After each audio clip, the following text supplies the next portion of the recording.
Sebagai pengantar saya mengutip salah satu hadis dari Imam At-Tirmidzi, Imam Ahmad, termasuk Imam Ahmad Ibnu Majah dalam hadis sahih mengatakan kullu bnu Adam khata'un wa khairul khata'in at-tawwab.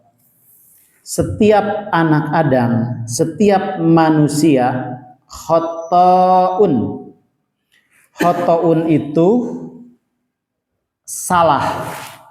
Tapi kalau banyak salahnya disebut mubalaghah. Dalam kaidah Arab itu mubalaghah itu banyak, sering. Kalau banyak itu berarti dosa itu lebih daripada 3. Khata'un. Jadi kalau melihat dari hadis di sini, setiap ibnu Adam illal anbiya, kecuali para nabi, semuanya maksum, para nabi terhindar dari dosa. Hanya kita sebagai manusia yang pasti berdosa. Coba kita saja setiap hari ini kita evaluasi dari mulai bangun sampai saat sekarang. Satu saja, dosa mata. Adakah yang terhindar dari dosa mata? Pak Agus ke pasar, punten Pak Agus, di rumah gaduh istrinya sami. Tapi eta soca ketika di pasar anu lewat kadangkala mata mah kadang mengikuti sesaat. Sebagai laki-laki normal, laki biasa ya, ada godaan semacam itu teh kadangkala gitu. Pak Ocid masih kadangkala? Masih berarti. Nah, normal. Jadi tidak bisa dipungkiri itu teh. Dan suami lamun sararengit dicurigai ku istri. Itu kenapa istri bisa sampai curiga pada suami lamun sararengit? Biasanya tidak. Itu tanda bahwa naluri manusia sebagai laki-laki kalau ada maunya pasti servis diri. Dan istri itu wajar karena memang manusiawi itu seperti itu. Nah, khata'un. Jadi kalau melihat dari sini semuanya, maka dalam hal ini kalau di kajian tasawuf itu jangan melihat orang lain. Tuh pasti gerak, tuh pasti. Justru kepada kita ini adalah bekal buat diri. Khata'un berarti kita tidak bisa menghindari, tapi minimal meminimalisir. Tapi dari sekian dosa setiap hari yang kadangkala susah untuk menghindarnya, wa khairul khata'in, Allah tetap memberikan solusi. Sebagai naluri manusia, di dalam surat As-Sam, qad aflaha man zakkaha wa qad khaba man dassaha. Qad aflaha man zakkaha. Betapa bahagianya orang yang mampu membersihkan jiwanya. Kalau orang mampu membersihkan jiwanya, berarti satu sisi berat sekali untuk membersihkan jiwa. Karena dari hati itu adalah gerentesnya naik ke mata. Hati kotor, mata anu jelalatan. Hati anu kotor, lisan anu ngomel baik. Berarti kunci yang pertama, bersihkan hati ini supaya nanti yang keluar bahasa positif, kepikiran-pikiran positif. Maka waqad khaba man qad aflaha man zakka, pasti bahagia orang yang mampu membersihkan hatinya, membersihkan matanya, membersihkan pikirannya. Masuk ke dalam sholat yang minggu kemarin sudah dibahas. Jangan berharap orang akan merasakan bahagia di dalam sholat kalau dia tidak mampu membersihkan pikirannya. Ke sholat pasti ngemutan naon. Berarti yang tadi di luar sholat tadi itu ngemutan naon. Jadi kenikmatan di dalam sholatnya mau karaos. Termasuk di hatena lamun ke ka seseorang, kayak seseorang teh digigireun urang. Coba aya salah paham jeung gigireun. Fokusna ketika kita sholat, apa yang kita bacakan atau menghadap kepada Allah setelah kita mengucapkan ini wajah tuh atau kagigiran orang ngagelieu ka kanan ge apa segigiran hoream, kadang-kala bisa demikian karena di hatinya menyimpan ada rasa kehel, maka tidak akan menjadi waqad khaba mangdas waqad aflaha mangjak, tidak akan menjadikan bahagia. Maka kembali ke sini, orang semua berpeluang melakukan kemaksiatan, tapi dari sekian yang melakukan kemaksiatan yang terbaik adalah yang mau tobat. Sebagai gambaran dua pilihan, setan atau iblis berbuat kemaksiatan tidak diampuni oleh Allah, dan Nabi Adam sama berdosa kepada Allah tapi diampuni. Apa masalahnya? Iblis tidak mau tobat, kalau Nabi Adam mau tobat. Kita sebagai keturunan Nabi Adam yang ketika di surga saja melakukan kesalahan, pantas keturunannya sampai sekarang melakukan kesalahan di atas turunan tidituna. Naluri manusia hanya dicontohkan oleh Nabi Adam. Ketika kita melakukan dosa, ujungi dengan tobat. Maka kata Rasul, wa khairul khatta'in at-tawwabin, yang terbaik melakukan dosa adalah orang yang mau tobat. Jadi ada peluang diampuni. Nah, dalam masalah dosa masuk ke matan, kita lihat di matan. Ini teh harus dicek dulu, pernah sekali hanya connect ya. Nanti ke depan mudah-mudahan bisa di-connect ya. Asatru ala kismaini. Tutup Allah itu terbagi dua. Satu, satrun anil maksiat. Tutup dari perbuatan maksiat. Yang kedua, wasatru fiha, dan tertutup dalam perbuatan maksiat.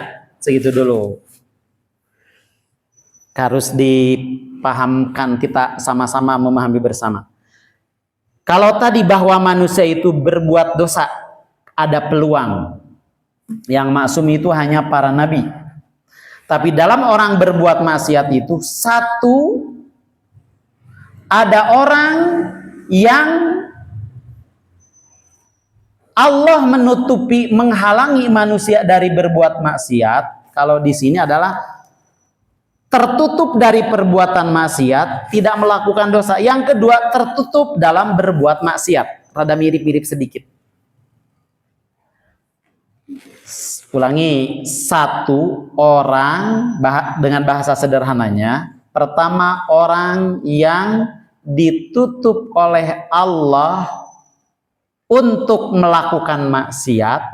Yang kedua, yang ditutup oleh Allah di dalam maksiat.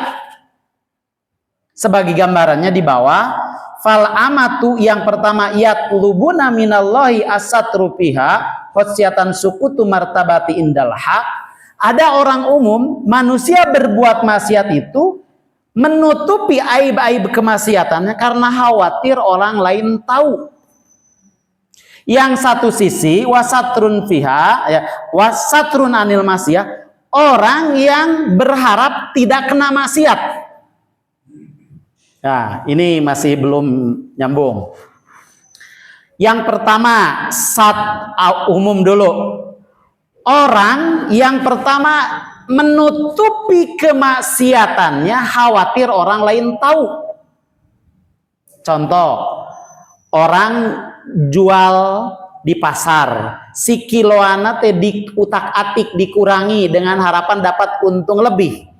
Itu dia menutupi kemaksiatan itu dengan cara disemen bawah nate, atau di itu lagi disipu, atau di bagaimanakanlah supaya tidak ketahuan orang lain.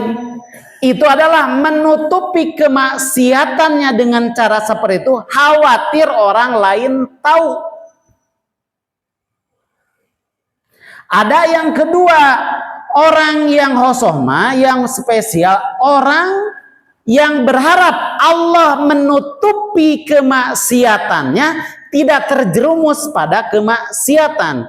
Jadi orang berharapnya, ada yang berharap orang lain tidak tahu walaupun saya berbuat maksiat. Ada yang berharap Allah tidak menjerumuskan kita, atau kita tidak kena terhadap kemaksiatan. Sekali deh, kedah rada diperuncing bahasanya. Satu, ada orang yang berharap itu maksiatnya orang lain tidak tahu. Soalnya kalau tahu harkat martabat saya jatuh. Contoh kwitansi belanja disebutnya apa biasanya? Di markup ya, digedekan. Dia sadar melakukan kemaksiatan, tapi berharap dengan kemaksiatan tersebut orang lain tidak tahu. Akhirnya cuek saja dengan kemaksiatan. Itu yang disebut satrun fiha, menutupi kemaksiatannya. Ada yang kalau laki-laki, ada yang punya simpanan berharap orang lain tidak tahu. Kalau orang lain tahu, tamatlah riwayat saya. Sengaja ditutupi oleh dia, modus. Nama di HP diganti tukang bata, misalnya teh, padahal mah sampereun. Jadi sengaja ditutupi. Ada satu orang yang khusus spesial berharap kepada Allah teh dijauhi, ditutup rapat-rapat pintu kemaksiatan. Pas ada peluang, mungkin saja orang lain tidak tahu, tapi Allah Maha tahu. Yang spesial teh yang kedua. Kalau dari contoh tersebut, kalau dari matan yang tadi, pertama ada orang yang berharap ditutupi kemaksiatan oleh Allah, pada akhirnya sadar setiap akan melakukan kemaksiatan, di dunia bisa selamat, di akhirat mah duka.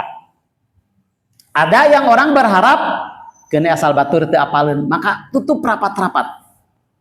Kayak kita di kamar sendiri duduk, orang lain tidak ada tahu, buka HP, menonton yang tidak pantas untuk dilihat. Data ya orang lain. Kalau orang lain tahu, malu saya. Jadi yang dia berharap ditutupi kemaksiatan itu hanya sebatas takutnya oleh manusia. Tapi kalau orang yang berharap ditutup oleh Allah kemaksiatan, sudah hatinya sudah sadar, sudah takutnya oleh Allah. Maka cenderung orang yang menutupi kemaksiatan itu pas mau melakukan kejahatan teh ulah kilik. Ada CCTV enggak ya? Nah, itu cenderungnya. Apakah kita punya rahasia kemaksiatan? Nu penting mah orang lain tidak tahu, berarti kita kategorinya kalau begitu hanya takut oleh manusia. Belum takut oleh Allahnya belum muncul. Ada orang yang betul-betul takutnya bukan karena manusia. Manusia boleh saja tidak tahu, tapi nanti kalau di akhirat nanti oleh Allah dibukakan, itu bagaimana? Nah, itu as-satrun anil maksiat, ditutup oleh Allah, dijauhkan daripada kemaksiatan. Jadi ada dua gambaran. Satu, ada orang yang berharap orang lain tidak tahu, karena orang lain tahu harkat martabat saya hancur. Hanya pikirannya di dunia. Ada orang yang berharap ditutupi oleh Allah kemaksiatan sehingga saya tidak punya pikiran, tidak punya rencana, tidak punya niat untuk itu. Sekalipun punya niat selalu dipikirkan di dunia selamat, di akhirat bagaimana. Nah, itu adalah berharap ditutupi oleh Allah sebelum melakukan kemaksiatan. Maka itu nanti akan kembalinya pada keimanan kita. Kalau kita yakin di akhirat akan dibalas, pas mau melakukan kemaksiatan pasti akan sadar. Itu orang khos yang spesial. Tapi kalau orang umum awam, dia cenderung yang penting orang lain tidak tahu. Cenderung tungak tengok. Jadi merasa dilihat oleh Allahnya belum muncul. Itu kalau dari matan.